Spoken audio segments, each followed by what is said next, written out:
Effie Morales low-key had the potential to be one of the most intriguing characters in Power Book 2. Because first of all, let's take it back to the original Power. When we met Effie, Tariq was going to choke. He had just started doing his little drug dealing thing with Braden. Effie finds this out and joins him. Little do we know, he was already dealing drugs. And it seemed to me that the only reason she teamed up with him in the first place was so that she could have the choke business all to herself, because she said she couldn't afford books or nothing. And we also saw Effie texting someone, right? This is a character that we haven't seen on screen. We probably never will. But people had all kinds of theories. It was her plug. Some people thought it was Cristobal. Some people was even saying this was Breeze. Like, yo, y'all had me cracking up with these theories. There was just so much intrigue and mystery surrounding Effie's character. I feel like they could have built it up a lot more in book 2, but they didn't. Even in season 2, when we were told that we'd be finding out a lot more about Effie's character, they dropped the ball on that. We didn't find out nearly as much as we should have, and her character was not developed properly. And I always compare Effie to Dre because, you know, they're like snakes. They put their own self-interest above everything else at all costs. But Dre was one of the most intriguing characters in Power. He was the character you really loved to hate. Like, he was just a great character in Power.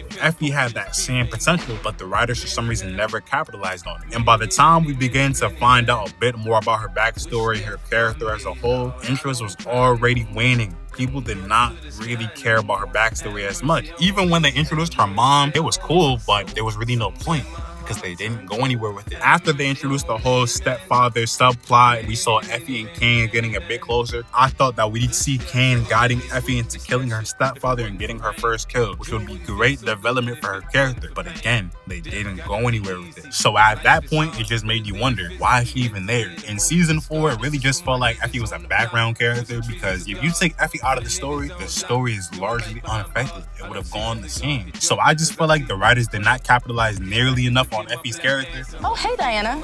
I was just telling Tariq that you should consider an abortion.